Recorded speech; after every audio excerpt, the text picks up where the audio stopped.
Selamat datang di Lini Podcast, ngobrol lebih dekat tentang gaya hidup sehat.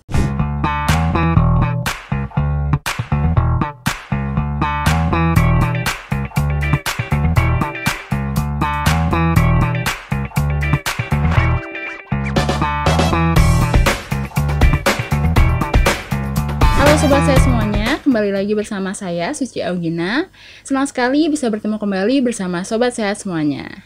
Pada episode kali ini, kita akan membahas mengenai kebutuhan air dan tips memilih minuman bagi remaja. Telah hadir bersama kita saat ini narasumber yang pastinya sudah tidak asing lagi, yaitu Profesor Dr. Hardin CMS. Beliau adalah Guru Besar Ilmu Gizi FEMA IPB University, Ketua Umum Asosiasi Institusi Pendidikan Tinggi Gizi Indonesia, dan juga Ketua Umum Perhimpunan Pakar Gizi dan Pangan Pergizi Pangan Indonesia. Apa kabar Prof. Hardin? Alhamdulillah kabar baik. Suci gimana kabarnya? Alhamdulillah baik juga Prof. Nah kali ini kita akan membahas kebutuhan air dan tips memilih minuman untuk remaja nih Prof. Bagaimana sih Prof kebutuhan minuman bagi remaja? Remaja kan tahap pertumbuhan yang pesat tahap kedua ya. Kalau setelah di usia baduta pertumbuhan pesat, kemudian nanti terjadi lagi pertumbuhan pesat itu pada usia remaja.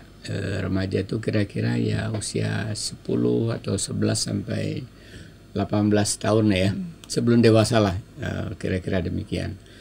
Nah, karena pertumbuhan yang dilihat dari ukuran tubuh ya, pasti kebutuhan air dibanding anak-anak tentu meningkat ya. Karena ukuran tubuhnya bisa jadi sudah hampir seperti orang dewasa dan pertumbuhannya pesat, memang kebutuhan energi yang salah satu indikasi untuk menentukan jumlah kebutuhan air, jadi sangat relevan tadi tergantung dengan jenis kelamin ya, pria atau wanita. Jadi memang saran secara umum yang 2000 kilokalori ya, meskipun nanti tergantung lagi remajanya aktif apa tidak. Kalau wanita tentunya agak lebih kurang ya, lebih rendah lagi. Nah, rumus umumnya kan 1 kilokalori itu 1 mililiter kebutuhannya. Jadi kalau 2000 kilokalori berarti 2000 mili. 2000 mili kalau per gelasnya 250 berarti 8 gelas ya. Perempuan kurang lebih ya beda 200 kalori, 250 kalori biasanya ya dengan perempuan yang seusia. Jadi 1750 itu sekitar 7 gelas ya. 1750 kilokalori kalau 1 milinya per kilokalori, itu cara sederhana banget. Persisnya bisa kita hitung dan dikonsultasikan dengan berbagai faktor-faktor yang lain yang mempengaruhi. Nah, berdasarkan yang tadi Prof. Hardin bilang ya, selain berat badan dan juga usia nih Prof, apa saja sih yang mempengaruhi kebutuhan remaja itu? Akan air ya? Iya, akan air. Ya, jadi betul tadi ukuran tubuh, berat badan, tinggi badan sebenarnya ya. Karena ada juga rumus menggunakan luas permukaan tubuh. Jadi luas permukaan tubuh kita ini kan ditentukan, bisa diprediksi dari berat badan dan tinggi badan. Dan kenapa luas permukaan tubuh? Karena keluarnya air itu kan dari pori-pori kita ya. Semakin luas permukaan tubuh, semakin banyak pori yang memungkinkan dia terjadi pengeluaran air, baik itu suhu panas maupun suhu dingin, baik yang tampak maupun tidak tampak. Nah, jadi faktor tadi udah berat badan, tinggi badan, jenis kelamin antara laki dan perempuan. Kemudian juga faktor-faktor yang berkaitan dengan eksternal ya. Apa itu eksternal? Suhu misalnya. Ketika kita berada di suhu yang sangat panas, bercucuran keringat, ini tentunya akan lebih banyak dibutuhkan dibanding ketika kita berada pada suhu ruang seperti sekarang berapa ya, 30 berapa gitu. Tubuh sih 37 ya, tapi ruangan bisa jadi sedikit lebih rendah karena ber-AC kan ya. Suhu itu juga bisa dikaitkan juga dengan ketika orang remaja demam, kan suhu tubuhnya yang meningkat.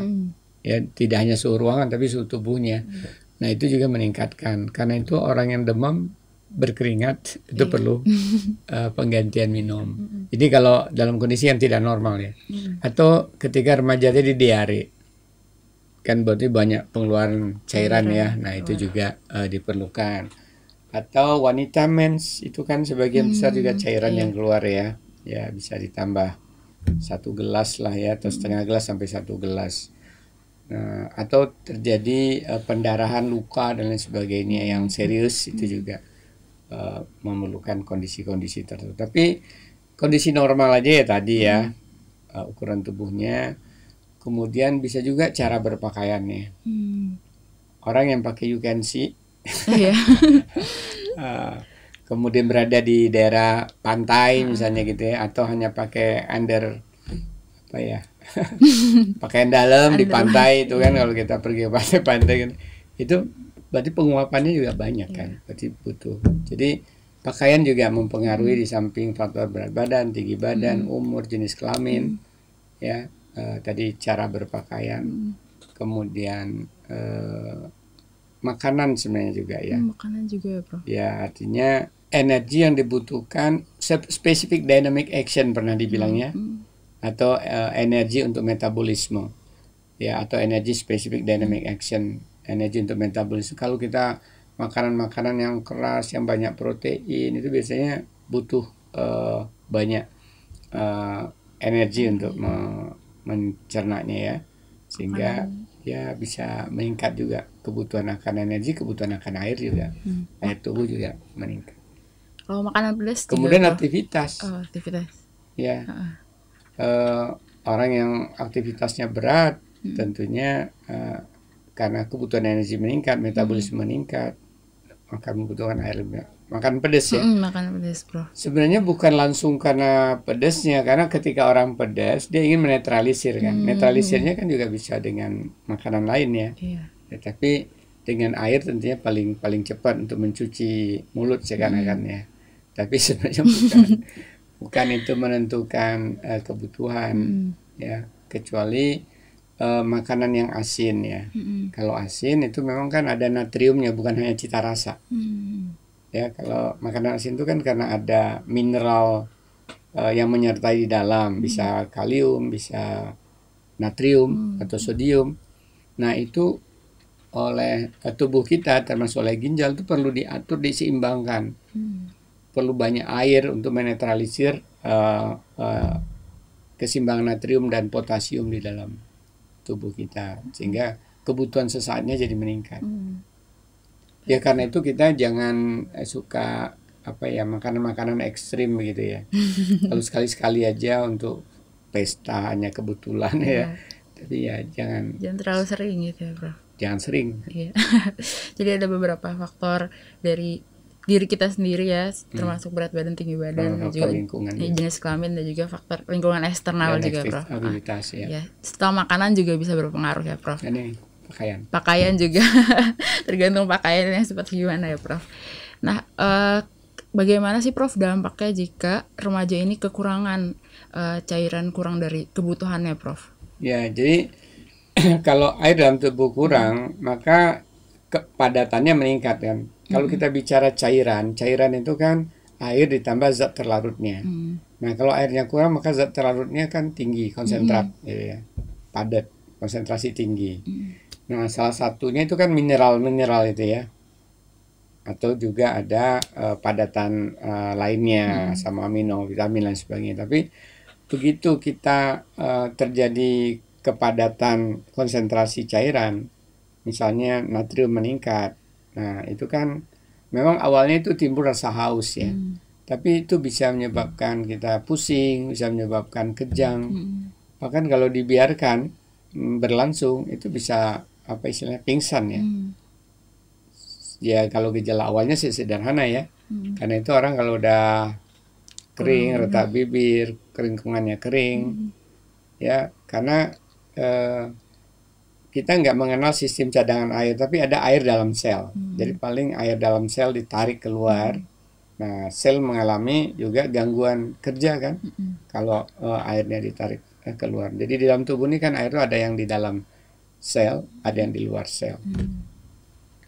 Jadi salah satunya itu dampaknya jika kekurangan bisa pusing dan juga bahkan pingsan ya, Prof. Pingsan. Tapi kalau dalam arti lain nanti kaitannya kesehatan ya, karena air itu penting untuk melancarkan ke belakang, maka kalau kekurangan air minum maka sulit BAB.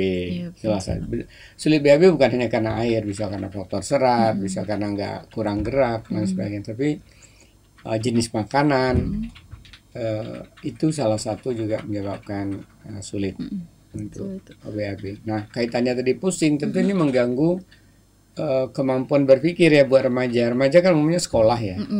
Dibutuhkan benar setiap hari datang masuk jam berapa? Jam 7 atau jam 8, pulang jam 12 kan sangat diperlukan kerja otaknya. Nah, kita tahu otak kita ini kan 75-80%-nya air. Ya. Jadi kalau airnya tadi baik itu internal selnya maupun di luar selnya berkurang, maka kemampuan otak bekerja juga melemah gitu. Dan itu udah banyak penelitian sudah sampai pada review dan meta analisis ya bahwa kemampuan orang-orang yang anak-anak yang dehidrasi termasuk remaja itu ada kaitannya dengan berkurangnya kemampuan konsentrasi. Berarti daya ingat ya mempengaruhi ke prestasi juga ya. Nah, akhirnya itu kan akumulasi ya. Jadi kalau hari ini dia kurang daya ingat, besok ujian yang pas soal ujiannya yang materi hari ini kan. Jadi nilainya jeblok. Iya, Bro. Kecuali kebetulan yang ditanyanya materi yang kemarin lagi hidrasi baik gitu. Jadi bagi remaja nih jangan lupa untuk selalu minum air putih ya, Prof. Walaupun sedang sibuk-sibuknya belajar juga ya, Prof. Nah, Prof, tadi kan dampak kekurangannya, Prof. Kalau dampak kelebihannya, Prof, apakah ada? Ya, jadi bayangkan ini ada bejana ya, ada cairan di dalam. Ketika air kita tambahkan, ini kan ada padatannya tadi, ada yang terlarut. Kita tambahkan air murni, itu kan berarti konsentrasinya menurun. Jadi kalau kita ambil salah satu saja, lagi-lagi tadi kita ambil natrium. Ya, nah nanti bisa kita ambil juga kalsium, bisa kita ambil juga potasium. Konsentrasinya kan rendah. Jadi padahal kita dibutuhkan jumlah osmolalitas natrium tertentu. Nah, jadi akan itu disebut jadi hiponatremia. Hiponatremia itu kondisi di mana natriumnya rendah sehingga harusnya dia bisa bekerja membantu kerja otot secara normal. Itu enggak, jadi kejang dan sebagainya gitu ya. Jadi kalau remaja tadi butuh bergerak cepat, olahraga, berlari misalnya, itu jadi terganggu ya ototnya. Jadi lemas juga bawaannya. Jadi kurang air, kelebihan air juga sama-sama bisa lemas karena proses dan penyebabnya berbeda ya. Jadi ada dampak negatifnya juga, Prof, kalau kelebihan atau kekurangan air. Jadi kalau kekurangan air, jadi kita bicara kekurangan atau kelebihan? Kelebihan ya. Kelebihan. Kembali yang kekurangan tadi itu kan bisa menyebabkan tekanan darah tinggi ya, karena cairan kental tadi kan semakin berat untuk dipompa ya oleh jantung. Nah, kalau yang kelebihan air karena sangat encer sekali, keseimbangan zat terlarut dengan airnya tadi, airnya terlalu banyak, itu yang mengganggu proses juga, akhirnya juga pusing. Bisa juga koma juga gitu ya. Dan itu dibuktikan ada pelari maraton ya. Dia kan maraton tadi 80 km sekian ya kalau nggak salah, di Inggris. Itu dia sebenarnya calon juara ya. Kemudian minum air yang banyak mendekati finish. Kalau nggak salah dalam waktu beberapa menit itu 4 liter gitu ya, langsung jatuh gitu ya. Jadi minum itu pun ada caranya, nanti nggak boleh sekaligus blok gitu ya. Ya, baik. Jadi ada dampak negatif. Bahwa kebutuhan sehari seseorang bisa 4 liter. Kalau dia bekerja dan lain sebagainya, nanti kita bicarakan. Tapi memenuhi yang sehari itu tidak berarti dalam 2 menit langsung habis gitu. Dalam satu kali teguh. Jadi kan ada juga tuh remaja yang dapat cerita, diet air katanya gitu ya. Diet air dikiranya tuh air langsung 2 liter blok gitu ya. Itu bisa hiponatremia, hipokalemia, hipokalsemia. Bahaya. Jadi tidak baik juga ya, Prof, dalam satu kali minum langsung 4 liter atau langsung 2 liter juga itu tidak baik. Ada waktu-waktunya juga ya, Prof. Nah, Prof, berikutnya nih, tips untuk memilih minuman bagi remaja. Itu apa saja, Prof? Ya, pertama tentunya apakah saatnya kita sudah minum gitu ya. Nah, memang jangan menunggu haus karena haus itu sudah terjadi kekurangan. Biasakan saja rutin minum itu akan lebih baik, tapi sinyal terakhirnya rasa haus. Jadi kalau udah rasa haus jangan ditahan-tahan lagi, itu yang pertama. Tapi karena itu memang sebaiknya anak-anak sekolah termasuk remaja, ya biasanya SMP SMA itu remaja ya, termasuk sebagian mahasiswa. Bagusnya bawa bekal minum gitu.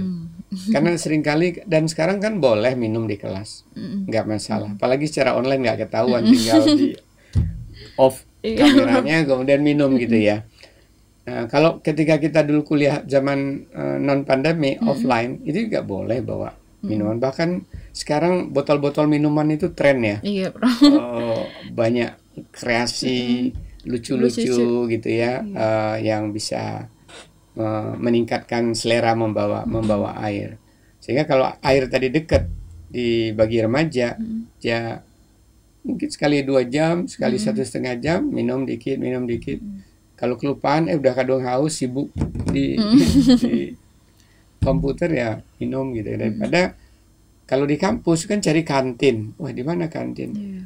Terus juga harus keluar kelas, lalu ngajarnya beruntun kan praktikum 3 jam misalnya, beruntun. Sudah itu nyambung lagi praktikumnya, berikut lagi 3 jam, 6 jam, nggak sempet. Jadi kalau nggak bawa.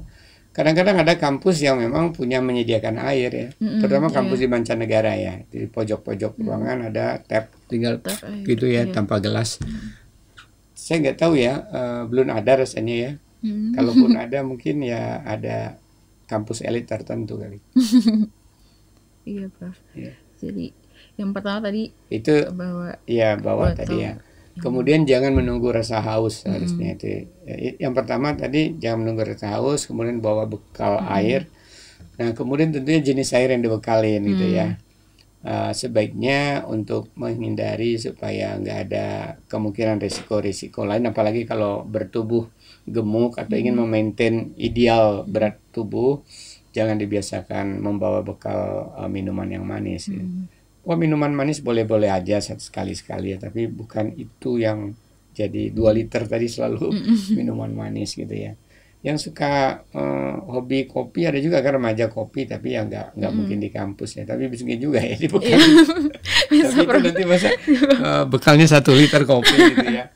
Ya itu kan selingan aja. Jadi atau susu itu kan juga nggak akan 2 liter lah. Kantong mahasiswa ya 2 liter berapa gitu. Jadi lebih baik air putih ya, Prof. Kalau untuk bekal. Iya. Bahwa air putih juga bisa dimasukin potongan buah sehingga disebut dengan infused water ya. Itu kan selera ya. Karena barangkali saya pengen rasa jeruk, potong-potong jeruk masukin, tapi hati-hati. Tipsnya pilihlah buah yang memang kita tahu bahwa itu organik, kecuali kalau kita kupas ya, atau ya betul-betul dibersihkan dulu ya, sehingga residu pestisidanya minimal. Ya, baik Prof. Nah terakhir nih Prof, apakah ada pesan yang ingin disampaikan nih untuk sobat sehat semuanya? Ya saya kira pesan saya udah ada di tips tadi ya.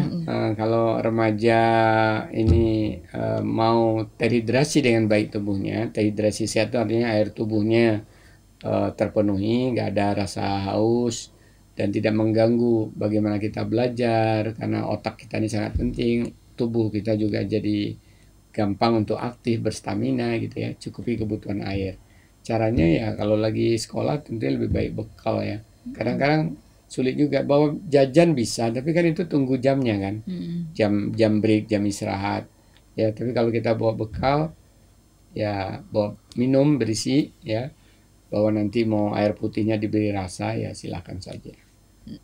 Ya, baik terima kasih banyak Prof. Hardin atas diskusi dan informasinya hari ini. Ya. Itulah tadi diskusi kita bareng Prof. Hardin. Banyak banget nih manfaat dan ilmu yang bisa saya dan Sobat Sehat dapatkan. Kita jadi lebih tahu tentang kebutuhan air dan tips memilih minuman bagi remaja.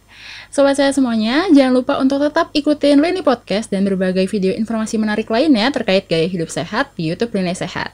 Tetap jaga kesehatan dimanapun Sobat Sehat berada. Stay safe and healthy. Sampai jumpa.